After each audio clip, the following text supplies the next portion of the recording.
तो जैसे कि हमने पिछले एपिसोड में देखा था कि स्नेक अपने मैजिक से आस्था को इंजर्ड कर देता है और जिंदगी में पहली बार आस्था गिव अप करने वाला होता है। लेकिन तभी यूनो चिल्लाकर कहता है कि मैं जानता हूँ कि आस्था विजार्ड किंग नहीं बन सकता, क्योंकि अगला विजार्ड किंग तो मैं बनूंगा।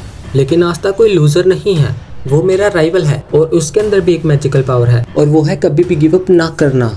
और इसको सुनकर आस्था के अंदर मानो फिर से जान आ जाती है। वो स्नेक से कहता है दूर हट मुझसे, और आस्था के पास से एक अजीब सी एनर्जी आने लगती है। आस्था यूनो से कहता है कि तुम चिंता मत करो यूनो, मैं से तुम्हारे ग्रिमवॉर नहीं ले जाने दूंगा, चाहे मुझे मरना ही क्यों ना पड़े। और तभी अचानक से आस्था की खुद की ग्रिमवॉर उड़ते हुए उसके सामने आ जाती है, जो कि कोई नॉर्मल ग्रिमवॉर नहीं बल्कि वो होती है एक 5 लीफ ग्रिमवॉर, जो कि पूरी की पूरी दुनिया में सिर्फ एक ही है, मतलब यूनो से भी ज्यादा रेयर। इस दुनिया में 3 तरह की ग्रिमवॉर है। 3 लीफ ग्रिमवॉर, इसमें मैजिकल पावर होती है और ये बहुत कॉमन है। 4 लीफ ग्रिमवॉर, जो कि बहुत ही रेयर होती है और इसमें मैजिकल पावर के साथ गुड लक भी होता है।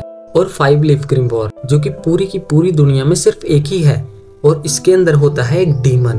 और इसके बाद आस्था को फाइनली उसकी ग्रिमवॉर मिल जाती है। इस पर यूनो आस्था को देखकर स्माइल करता है और कहता है कि मुझे पता था कि तुम वो हो जो कि इम्पॉसिबल को भी पॉसिबल कर सकते हो, जैसा तुमने बचपन में किया था। इसके बाद एक सीन शिफ्ट होता है और आगे हम इन दोनों के बचपन का सीन देखते हैं, जहाँ पर यूनो भागते भागते नीचे गिर जाता है और रोने लगता है। इस पर आस्था उसकी हेल्प करता है और एकदम उसके बड़े भाई की तरह उसे हर मुश्किल से प्रोटेक्ट करता है। आगे हम देखते हैं कि सिस्टर लिली आस्था और यूनो को पहले विजार्ड किंग की स्टोरी सुनाती हैं कि कैसे एक बार पूरी दुनिया पर एक बहुत ही बड़े ताकतवर राक्षस ने हमला कर दिया था और हर जगह पर तबाही मच गई थी और हर तरफ दुख ही दुख फैल गया था। लेकिन तभी वहाँ पर अचानक से एक लड़का आ जाता है और वो उन सभी को बचा लेता है और उसके पास होती है एक 4 लीफ ग्रिमवॉर।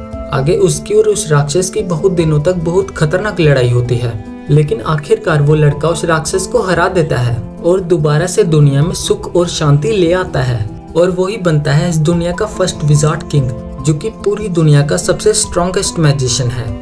इसी स्टोरी को सुनकर आस्था और यूनो डिसाइड करते हैं कि वो दोनों बड़े होकर विजार्ड किंग बनेंगे।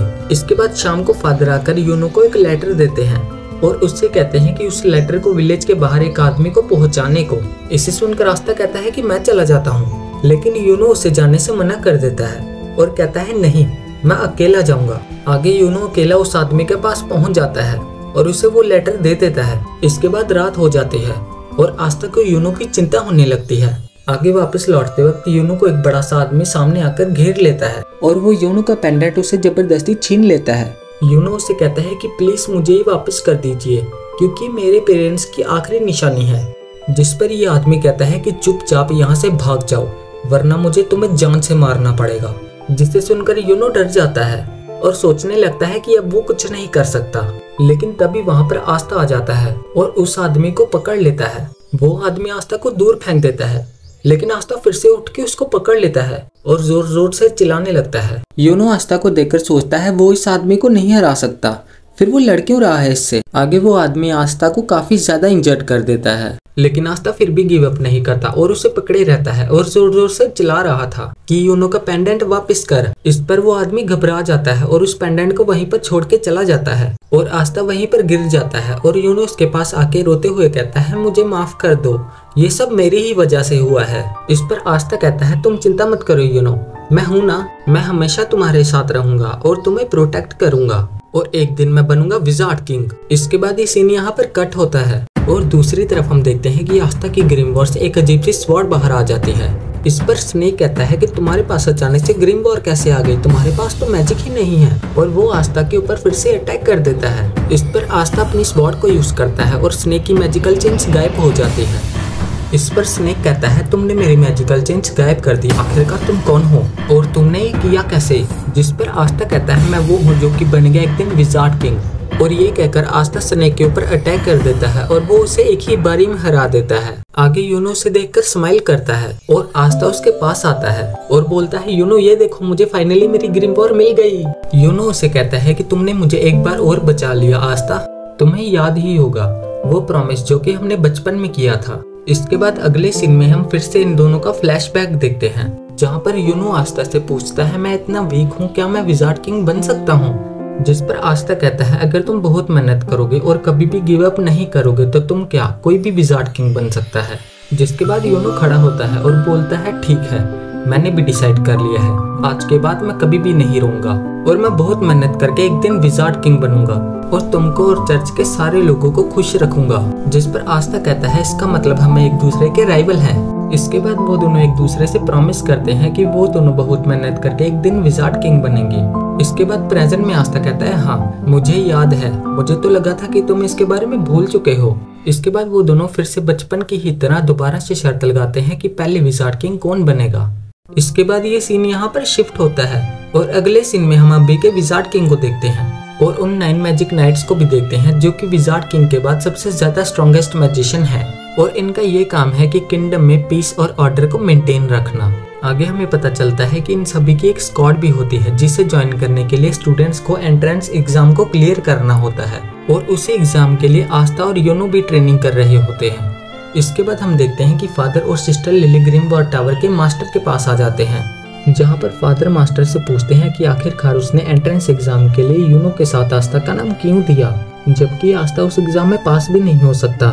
तभी मास्टर बताते हैं कि आस्था ने उसे उसकी ग्रिमवॉर्ड दिखाई थी और मुझसे बहुत रिक्वेस्ट भी की थी कि उसे एंट्रेंस एग्जाम में भेज दे, तो इसलिए मैंने भेज दिया। इस पर फादर मास्टर से पूछते हैं जो ग्रिमवॉर्ड आस्था के पास आई है वो क्या है और वो असल में ग्रिमवॉर्ड है भी या नहीं। इसके जो हमें मास्टर से बताते हैं कि मैं तुम्हें ज्यादा तो नहीं बता सकता, लेकिन उस ग्रिमवॉर्ड की वजह से आस्था को बहुत बड़ी लड़ाई लड़नी होगी। आगे फादर मास्टर से रिक्वेस्ट करते हैं कि आस्था बहुत वीक है और उसके पास मैजिक भी नहीं है, तो उसे एंट्रेंस एग्जाम में ना भेजे। जिस पर मास्टर कहते हैं कहीं ऐसा तो नहीं तुम उसे इसलिए नहीं भेजना चाहते क्योंकि अगर वो पास हो गया तो वो यहाँ से चला जाएगा और तुम्हें उसकी याद आएगी। जिस पर फादर थोड़ा शर्मा जाता है और बहाने मारने लगता है और सिस्टर लिली भी समझ जाती है कि फादर आस्था को सीक्रेटली बहुत ज्यादा प्यार करते हैं। तभी ये सीन यहाँ पर कट होता है और अगले सीन में आस्था और योनो रेस लगाते हुए चर्च वापस आ रहे होते हैं और उन दोनों के बीच में टाई हो जाता है। आस्था पूछता है जल्दी बताओ कौन जीता। मैक्स बोलता है योनो जीता। आस्था कहता है अभी रेस खत्म नहीं हुई है, जो भी चर्च के अंदर पहले घुसेगा वो जीत जाएगा। और आस्था घर के अंदर घुसने ही वाला होता है कि तभी योनो अपने मैजिक से उसे दूर फेंक देता है और रेस को जीत जाता है। इसके बाद ये सीन यहाँ पर शिफ्ट होता है और अगले सीन में हम देखते हैं कि आस्था ट्रेनिंग कर रहा होता है। तभी उसके पास मैक्स पहुंच जाता है। आस्था मैक्स से पूछता है क्या हुआ। मैक्स कहता है तुम बेवकूफ हो, जिस पर आस्था गुस्सा हो जाता है और उससे कहता है कि तुम मुझे इतनी दूर ये कहने के लिए आए हो। इस पर मैक्स उसे कहता है कि तुम्हारे पास तो मैजिक ही नहीं है, तो तुम सोच भी कैसे सकते हो कि तुम मैजिक नाइट एग्जाम में पास हो जाओगे। तो आस्था कहता है कि अब तो मेरे पास मेरी ग्रिमवॉर्ड आ गई है, तुम देखना मैं इस मैजिक नाइट एग्जाम में जरूर पास होऊंगा और एक दिन मैं विजार्ड। लेकिन तभी मैक्स उसको बीच में रोक देता है और उससे कहता है चुप रहो, जब भी देखो विजार्ड किंग विजार्ड किंग। तुम क्यों नहीं समझते हो हमारे जैसे गरीब और वीक लोगों के सपने कभी भी पूरे नहीं हो सकते हैं। जिस पर आस्था उसके पास आता है और जोर से चिल्लाकर बोलता है जरूर हो सकते हैं। अगर तुम अपने सपने को पूरे दिल से चाहो और उसके लिए जी जान लगाकर मेहनत करो तो एक दिन तुम्हारा जो भी सपना हो वो जरूर पूरा होगा। और जिंदगी में पहली बार मैक्स को भी समझ आ जाता है कि आस्था इतना बड़ा भी लूजर नहीं है। इसके बाद रात हो जाती है और फादर काफी सारा अच्छा अच्छा खाना बनाते हैं क्योंकि कल आस्था और योनो एंट्रेंस एग्जाम के लिए जाने वाले हैं। इस पर आस्था काफी खुश हो रहा होता है और उससे फादर अपने पास बुलाते हैं और उससे कहते हैं देखो आस्था, अगर तुम फेल हो जाते हो तब भी दुखी मत होना, चुपचाप वापस आ जाना, हम लोग हमेशा तुम्हारे साथ हैं। तभी आस्था कहता है कि ये चीज आप मुझसे ही कह रहे हो या फिर योनो को भी कहोगे। इस पर फादर उसे कुछ भी नहीं कहते हैं क्योंकि उनको यकीन है कि योनो आसानी से पास हो जाएगा, बस आस्था का मुश्किल है। आगे आस्था फादर से कहता है कि आप चिंता मत करो, मैं इस मैजिक नाइट एग्जाम को जरूर पास करूंगा, उसके बाद मैं विजार्ड किंग बनूंगा और वापस आकर सिस्टर लिली से शादी। लेकिन तभी सिस्टर लिली से वाटर पंच से मार के चुप करा देती है। इसके बाद अगले दिन आस्था और योनो अपनी जर्नी के लिए निकलने लगते हैं। सभी लोगों ने बाय बाय और बेस्ट ऑफ लक कहते हैं। तभी मैक्स कहता है कि आस्था को बाय बोलने की जरूरत नहीं है, वो जल्द ही वापस आ जाएगा। लेकिन अगर तुम किसी तरह पास हो गए आस्था तो मैं मान जाऊंगा कि हम जैसे लोग भी ड्रीम्स देख सकते हैं और उसे पूरा कर सकते हैं और फिर मैं भी मैजिक नाइट के लिए मेहनत करूंगा। जिसके बाद आस्था उसे कहता है तो फिर तैयार हो जाओ मेहनत करने के लिए। इसके बाद आस्था और योनो अपनी मंजिल की तरफ निकल जाते हैं। तो फिर आस्था के जाने पर सिस्टर लिली भी थोड़ी उदास हो जाती है। आगे आस्था और योनो बहुत ही लंबे सफर के बाद पहुंच जाते हैं अपने मैजिक नाइट एग्जाम की जगह पर। इस एग्जाम को पास करने के लिए उन्हें काफी पावरफुल ओपोनेंट से लड़ना होगा। आगे आस्था और योनो क्लोवर किंगडम में पहुंच जाते हैं और आस्था कई अलग अलग चीजों को देखकर काफी एक्साइटेड हो रहा होता है। इसके बाद हम काफी बड़े कैसल को देखते हैं जो कि विजार्ड किंग का होता है। तो आस्था कहता है देखना एक दिन ये कासल मेरा होगा और मैं यहाँ का विजार्ड किंग बनूंगा, तुम्हारा नहीं मेरा होगा। ये तो वक्त ही बताएगा।